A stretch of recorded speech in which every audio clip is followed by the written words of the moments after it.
வணக்கம் மக்களே. முதல்வர் விஜயின் எலும்பை உடைப்பேன் அப்படின்னு பேசின விளாத்திகுளம் எம்எல்ஏ மார்க்கண்டேயனை பாளையங்கோட்டை ஜெயிலில் சிறையில் திமுகவுடைய பொதுச் செயலாளராக இருக்கக்கூடிய கனிமொழி அவர்கள் சந்தித்து பேசியிருக்காங்க. உடன் அனிதா ராதாகிருஷ்ணன், நம்ம கீதா ஜீவனக்கா, அவருடைய தம்பி ஜெகன் எல்லாம் போய் பார்த்துருக்காங்க. ஸோ கனிமொழி சென்று சந்தித்தது ஒரு நல்ல விஷயம், ஆறுதலான விஷயம். ஆனால் உண்மையிலே இந்த விஷயத்தை யார் முதல்ல செய்திருக்கணும்? கட்சியுடைய எதிர்க்கட்சி தலைவராக இருக்கக்கூடிய உதயநிதி முதல்ல போயிருக்கணும். அவர் தானே கட்சியுடைய தலைவர் பதவிக்கு ஆசைப்படுறாரு, உதயநிதி தானே முதலமைச்சராகணும்னு ஆசைப்படுறாரு, அவர் தானே திமுகவை எதிர்காலத்தை வழி நடத்தணும்னு ஆசைப்படுறாரு. அப்படி இருக்கும்போது கட்சி ஒரு இக்கட்டான தோல்வி அப்படிங்கிற நிலையில் இருக்கும்போது கட்சியில் இருக்கக்கூடிய ஒரு எம்எல்ஏ ஒரு விஷயத்தில் பேசி கைதாகி இருக்கும்போது அவரை நேரில் போய் பார்த்து ஆறுதல் சொல்லி பழங்களை கொடுக்கணும், புஸ்தகங்கள்லாம் கொடுக்கணும். இதெல்லாம் இன்றைக்கி செய்தது யார்? அக்கா கனிமொழி. உதயநிதி இதை செய்ய தவறிவிட்டார். ஒரு அரசியல்வாதி அப்படிங்கிறவன் என்ன, கிடைக்கக்கூடிய ஒரு சின்ன சின்ன விஷயங்களே அரசியல் செய்யணும். ஆனால் இன்றைக்கி அந்த விஷயத்தை ரொம்ப கரெக்டாக செய்கிறது யாருன்னு பார்த்தீங்கன்னா அக்கா கனிமொழியை தான். ஒரு உண்மையான அரசியல் தலைவருக்குடைய அனைத்து பண்புகளும் அனைத்து அம்சங்களும் அப்படி கலைஞருடைய அத்தனை குணாதிசயங்களும் இணைந்த ஒரு பெண்மணியாக நான் அக்கா கனிமொழியை பார்க்குறேன். உண்மையிலேயே கனிமொழி அக்காவுடைய செயல்பாடுகள் ஒரு பண்பட்ட அரசியல் தலைவருக்கே உரிய ஒரு இலக்கணமாக இருக்குது. எதனால் நான் அப்படி சொல்கிறேன்னு பார்த்தீங்கன்னா, கட்சி ஒரு தோல்வி பாதையில் இருக்குது. திமுக இன்னும் எதிர்காலத்தில் ஆட்சி அமைக்க முடியுமா, எதிர்காலத்தில் கட்சியை வெற்றி பாதையில் வழிநடத்த முடியுமா அப்படிங்கிற ஒரு கேள்வி கட்சியுடைய 2ஆம் கட்ட தலைவர்கள் 3ஆம் கட்ட தலைவர்கள் மத்தியில் இருக்குது. நீங்கள் போய் கேட்டு பாருங்கள், சொல்லுவாங்க. ஏன் அப்படின்னா, விஜய்க்கு மிகப்பெரிய அளவில் செல்வாக்கு இருக்குது, பேரன்பு பேராதரவோடு அவருக்கு 108 தொகுதிகளை கொடுத்துருக்காங்க. தமிழக அரசியல் வரலாற்றிலே நடக்காத ஒரு விஷயம் நடந்திருக்கு. எம்ஜிஆர் இதுக்கு முன்னாடி என்ன ஆனார்? எம்எல்ஏவாக தான் சட்டசபைக்குள்ளே போனார். கருணாநிதி எம்எல்ஏவாக தான் உள்ளே போனார். ஜெயலலிதா அம்மா எம்எல்ஏவாக தான் உள்ளே போனார். முதலாக ஸ்ட்ரெயிட்டாக சிஎம் பதவியில் போய் உட்கார்ந்த ஒரே மனிதர் விஜய் தான். இது ஒரு பெரிய ரெக்கார்டு பிரேக்குங்க. நீங்கள் வேணால் செக் பண்ணி பாருங்கள். எந்த ஒரு அரசியல் கட்சிக்கும் இந்த ஒரு வாய்ப்பு கிடைக்கல. த லக்கியஸ்ட் பர்சன் அப்படின்னா விஜயை தான் நான் சொன்னேன். நமக்கெல்லாம் ஒரு விஷயம் செய்யணும்னா எல்லாம் முட்டி மோதிக்கிட்டே இருக்கும், ஒழுங்காகவே நடக்காது. உங்களுக்கு கூட நடக்கலாம், எனக்கெல்லாம் எந்த விஷயமும் ஒழுங்காக நடந்ததே கிடையாது, எல்லாம் முட்டி மோதி தான் நடக்கும். ஆனால் விஜயை பாருங்கள், கடவுளுடைய ஆசீர்வாதம், மக்களுடைய பேரன்பு பேராதரவு. 2.5 வருஷம் தான் ஆட்சி, கட்சி ஆரம்பித்து ஒரு 3 வருஷம்னு வைங்களேன், உடனே வச்சு 108 எம்எல்ஏ ஸ்ட்ரெயிட்டாக சிஎம். இதெல்லாம் வாழ்க்கையில் எல்லாருக்கும் நடக்காது. கடவுளுடைய ஆதரவும் மக்களுடைய பேரன்பும் இருக்கணும். ஸோ அப்பேற்பட்ட ஒரு மனிதர் ஆட்சியில் இருக்கும்போது திமுகவை இன்னும் வெற்றி பாதைக்கு வழி நடத்த முடியுமா? நிறைய பேர் என்ன சொல்கிறாங்க, விஜய் இருக்க வரைக்கும் இன்னும் திமுகவால் ஆட்சி அமைக்க முடியாது. எப்படி எம்ஜிஆர் இருக்க வரைக்கும் திமுகவால் ஆட்சி கட்டில் அமர முடியலையோ, அதே போல் இனிமேல் விஜய் இருக்கிற வரைக்கும் திமுகவால் ஆட்சி கட்டில் அமர முடியும். இதே நம்ம நிறைய இடத்துல பதிவு பண்ணியிருக்கோம். ஸோ அப்படி ஒரு சூழல் நிலவும் போது, அப்படி ஒரு களம் நிலவும் போது உதயநிதி என்ன செய்யணும்? கட்சியோடைய ஒரு எம்எல்ஏ அவர் கைது பண்ணி வச்சுருக்காங்க பாளையங்கோட்டை சிறையில். இப்போ என்ன பண்ணணும்? ஓடோடி வரணும். லண்டன்லேருந்து தான் நீங்கள் வந்துட்டீங்களே, லண்டன்லேருந்து 2 நாள் ஆச்சு. கனிமொழி போகிறாங்க, ஏன் உங்களுக்கு ஏன் போக முடியல? உங்களுக்கு பாளையங்கோட்டைக்கு வழி தெரியலையா? உதயநிதி அவர்களுக்கு பாளையங்கோட்டைக்கு எந்த பஸ்ஸில் ஏறணும்னு தெரியலையா? தொகுதிக்கு வந்தால் தானே தெரியும் பாளையங்கோட்டை மக்கள் என்னென்ன பிரச்சனைகளை சந்திக்கிறாங்க அப்படின்ட்டு. 5 வருஷம் ஆட்சியில் இருந்தீங்க. பாளையங்கோட்டையில் இருக்கக்கூடிய அந்த குலவணிபுரம் ரயில்வே கேட்டு இன்னமும் போடலை. இப்போ தாவேக்கு ஆட்சியில் போட்டிருக்காங்க ஒய் வடிவில் பாலம். அதுக்கு 300 கோடி இந்த பட்ஜெட்டில் அனௌன்ஸ் பண்ணுறாங்க. ஏன் உங்கள் திமுக ஆட்சியில் செய்யலை? அப்போ இது ஒரு நல்ல விஷயத்தை தானே தாவேக்கா செய்கிறாங்க. ஸோ இதையெல்லாம் யோசித்து பார்க்கணும். உதயநிதி கட்சி தலைவர் பதவிக்கு மட்டும் ஆசைப்பட்டால் போதாது, முதலமைச்சர் பதவிக்கு மட்டும் ஆசைப்பட்டால் போதாது. கட்சி இக்கட்டான சூழ்நிலை இருக்கும்போது, கட்சியுடைய எம்எல்ஏ ஜெயிலில் போட்டிருக்கும் போது அவரை போய் ஜெயிலில் போய் பார்க்கணும், பழங்களை கொடுக்கணும், புத்தகங்களை கொடுக்கணும், அவர் குடும்பத்தினரை நேரில் போய் பார்க்கணும், அவர் பையன் பேசியிருக்கான், அவர் பையனை போய் பார்த்து பேசணும், ஆறுதல் படுத்தணும். இதெல்லாம் செய்யலையே. இன்றைக்கி செய்த ஒரே பெண்மணி யார்? அக்கா கனிமொழி. அவர் தான் தலைவர். அவர் தான் எனக்கு தெரிஞ்சு திமுகவை வழி நடத்தணும்.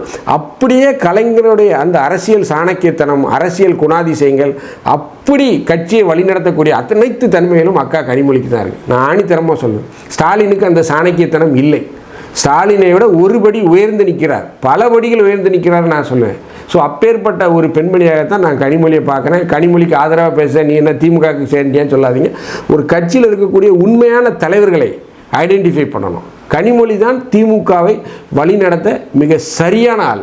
ஸோ என்ன நடக்குது திமுகவில், ஏன் உதயநிதி மார்க்கண்டேயனை சென்று பார்க்கவில்லை, அதை பற்றி தான் நம்ம இந்த நிகழ்ச்சியில் பார்க்க போகிறோம். நான் உங்கள் ஜோசப். வாங்க நம்ம இப்போ நிகழ்ச்சிக்குள்ளே போகலாம்.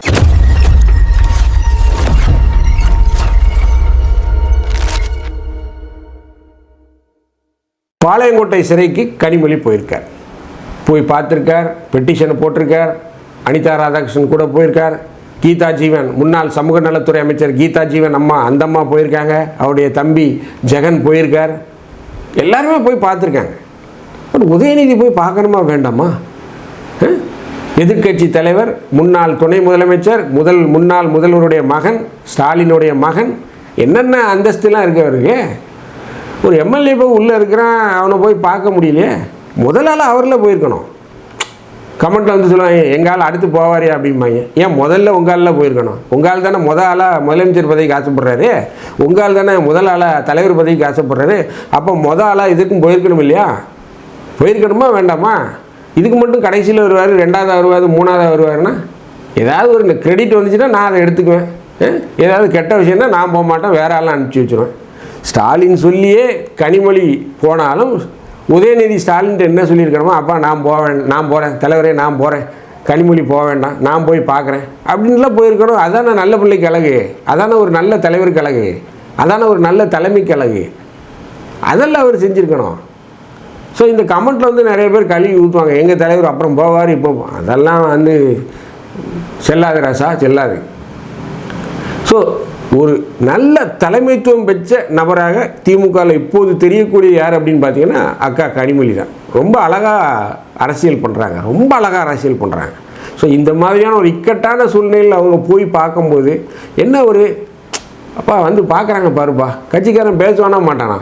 கண்டிப்பாக பேசுவோம். ஏன் உதயநிதி ஏங்க வரல? இதெல்லாம் வந்திருக்காங்க. நாமளே பேசும்போது எத்தனை பேர் பேசியிருப்பான்? ஏகப்பட்ட பேர் பேசியிருப்பான். ஸோ இது ஒரு உதயநிதிக்கு ஒரு கிரே மார்க், ஒரு பிளாக் மார்க், அப்படி தான் நான் சொல்லுவேன். அவருக்கு ஒரு பிளாக் மார்க். இது கட்சி ஒரு சோதனைக்குரிய காலத்தில் இருக்குது, தோல்வியில் தோண்டு போயிட்டுருக்கு. அடுத்து வெற்றி பெறாதங்க ஒரு நிலையில் இருக்குது.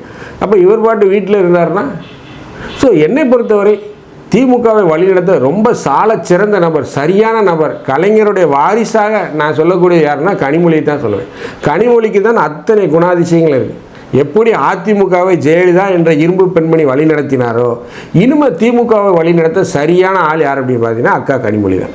அவங்க கையில் கொடுத்தீங்கன்னா தான் நம்ம கட்சி ஜெயிக்கும். இல்லை அப்படின்னா ஸ்டாலின் கையில் இருந்ததுன்னா அவர் அப்படியே உருட்டி உப்புமா போட்டு கடைசியில் வடாகம் போட வேண்டியதுதான்.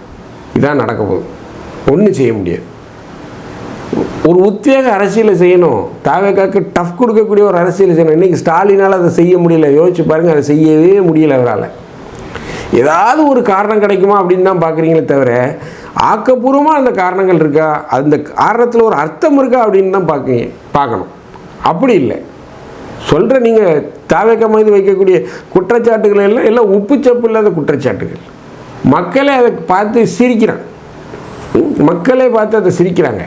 உங்கள் எம்எல்ஏ என்ன பேசுகிறாரு, முதலமைச்சருடைய எலும்பை முறிப்பேன் அப்படிங்கிறாரு. அதை நீங்கள் கண்டித்து போட்டிருக்கணும். ஸ்டாலின் என்ன பண்ணியிருக்கணும், கண்டித்து போட்டிருக்கணும். எப்பா அப்படிலாம் பேசாதப்பா அப்படின்னு கண்டிச்சிருக்கணும். ஒரு வீடியோ போட்டிருக்கணும், இல்லை அட்லீஸ்ட் ஒரு ட்வீட்டாவது போட்டிருக்கணும். நீங்கள் என்ன சொல்கிறீங்க, அப்பாங்கிறீங்க. அப்பா தன்னுடைய பிள்ளைகள் சேட்டை பண்ணும்போது, தவறான பாதையில் போகும்போது, அடுத்தவங்களை இகழ்ந்து பேசும்போது, முதல்வரை இகழ்ந்து பேசும்போது அப்பா கண்டிக்கணுமா வேண்டாமா? அப்பா பாட்டு லண்டனை பார்க்க போயிட்டாரு, இங்கே எல்லாரும் வாய்க்கு வந்ததை பேசிட்டு தெரியுறான். வந்ததுக்கப்புறமா அப்பா கூப்பிட்டு கண்டிக்கணுமா இல்லையா? இல்லை ஒரு ட்வீட்டாவது போடணும் இல்லையா? அப்பா பாட்டு குப்புரடிக்க படுத்துக்கிட்டாருன்னா கட்சி என்ன ஆகுறது? இன்றைக்கி அந்த ஒரு சூழ்நிலையில் திமுக இருக்குது. திமுக என்ன வெற்றி பெறுமா அப்படிங்கிற நிலைக்கு வந்தாச்சு. நாம் விசாரித்தளவில் 2ஆம் கட்ட தலைவர்கிட்ட பல பேர்கிட்ட நான் பேசினேன். அவங்கெல்லாம் சொல்கிற விஷயம் என்ன தெரியுமா, இந்த கட்சியில் இருந்தால் ஜெயிப்போம்மானே தெரியல சார். இடைத்தேர்தலில் கூட போட்டி போடுறதுக்கு எல்லாம் பயப்படுறான், செலவு பண்ணுறதுக்கு பயப்படுறான். செலவு பண்ணால் போட்ட ரூபாயை எடுக்க முடியுமா அப்படிங்கிற லெவலில் இருக்குது. யாருமே போட்டியிட தயங்குறாங்க அப்படிங்கிற மாதிரி தான் செய்திகள் வருது. இது உண்மையான செய்தி. உண்மையான திமுக தொண்டர்கள்ட்ட போய் கேளுங்க, சொல்லுவாங்க. ஸோ இப்படி ஒரு மோசமான நிலை போயிட்டுருக்கு. இடைத்தேர்தலில் ஸ்டாலினாவது போட்டியிடுவாரா அப்படிங்கிற ஒரு கேள்வி எழுந்திருக்கு. எல்லாரும் அவர் ஜெயிக்கணும், வெற்றி பெறணும்னு பேசுகிறாங்க. பட் ஆனால் அவர் நின்னா ஜெயிக்குவாரா அப்படிங்கிற ஒரு கேள்வியும் எழுந்திருக்கு. ஒருவேளை நின்று திரும்பவும் தோத்துட்டாருன்னு வைங்க, ரொம்ப அசிங்கமாக போயிடும், ரொம்ப அசிங்கமாக போயிடும். அத்தோட அவர் அரசியல் வாழ்க்கை அஸ்தமிச்சிடும். மீண்டும் நின்று அவரை தாவேகா தோற்கடிச்சிட்டுன்னா ரொம்ப அசிங்கமாக போயிடும். ஸோ அதை நினச்சி தான் ஸ்டாலின் ரொம்ப பயப்படுறாரு அப்படின்னு சொல்கிறாங்க, யோசிக்கிறாரு அப்படின்னு சொல்கிறாங்க. நேரு என்ன சொல்கிறாரு, திருச்சி கிழக்கில் போட்டியிட்டு நாங்கள் வெற்றி பெற வைப்போம் அப்படிங்கிறாங்க. திருச்சி கிழக்கில் அவர் நின்னார்னா விஜய் விடுவாரா? ஏன்னா அவர் நின்ன தொகுதியில் ஸ்டாலினை வச்சுட்டாருன்னா அவருக்கு சிக்கல், அவருக்கு ஈகோ ஆயிரும், அவருக்கு ப்ரெஸ்டீஜ் இஷ்யூ வந்து பாடா அப்படின்றவாரு. ஸோ ரொம்ப ஒரு இக்கட்டான சூழ்நிலையில் எனக்கு கட்சிக்கு ஒரு சரியான தலைமை தேவை. அதுவும் இந்த இக்கட்டான சூழ்நிலையில் ஒரு சரியான தலைமை தேவை. மீண்டும் நம்ம சொல்கிறோம், 2029 39+1 40 தொகுதியில் தாவேகா வெற்றி பெறும். பாராளுமன்ற தேர்தலில் 40 எம்பிக்களை கூடுவாங்க. இப்போவுமே தாவேகாவில் எம்பி எலெக்ஷனுக்கு உள்ளே பேசுகிறாங்க, எனக்கு சீட்டு கொடுங்க அப்படின்னு மிகப்பெரிய தலைகள்லாம் பேசுது. ஏன்னா போட்டியிட்டால் கிளியர் விக்ட்ரி அப்படின்னு தெரிஞ்சு வச்சு எல்லாரும் பேசுகிறாங்க. ஸோ இப்படி ஒரு சூழ்நிலை இருக்கும்போது உங்கள் கட்சியில் ஒரு எம்எல்ஏவை பிடிச்சி உள்ளே போட்டிருக்காங்க. போய் உதயநிதி ஆளாக போய் நின்று பார்ப்பாரா? காலையில் கையில் இந்த கூடையில் பழத்தை வாங்கிட்டு இந்த கையில் ஒரு புக்கெல்லாம் வாங்கிட்டு போய் பார்ப்பாரா மனுஷன்? அந்த ஆள் வீட்டுக்கு போய் பொண்டாட்டி பிள்ளைகளை பார்த்து ஆறுதல் சொல்லுவாரா? கனிமொழி அனுப்பிச்சி விட்ருக்காரு. இதெல்லாம் ஒரு நல்ல தலைமைக்கு அழகல்ல. தலைவர் பதவிக்கு மட்டும் ஆசைப்பட்டால் போதாது, அதற்குண்டான கள செயல்பாடுகளும் களத்தில் இறங்கி வேலையும் செய்யணும். அப்போ தான் கட்சியில் இருக்கவனும் மதிப்பான், அந்த தொகுதியில் இருக்கவனும் மதிப்பான், அந்த தொண்டனும் மதிப்பான். இதெல்லாம் உதயநிதிக்கு தெரியுமா அப்படின்னு தெரியலன்னா தயவுசெய்து எடுத்து சொல்லுங்கள். இந்த வீடியோ உங்களுக்கு பிடிச்சிருந்துச்சுன்னா தயவுசெய்து லைக் பண்ணுங்கள், ஷேர் பண்ணுங்கள், சப்ஸ்கிரைப் பண்ணுங்கள். மறக்காமல் உங்கள் கருத்துக்களை கமெண்ட் செக்ஷனில் சொல்லுங்கள். நன்றி, வணக்கம்.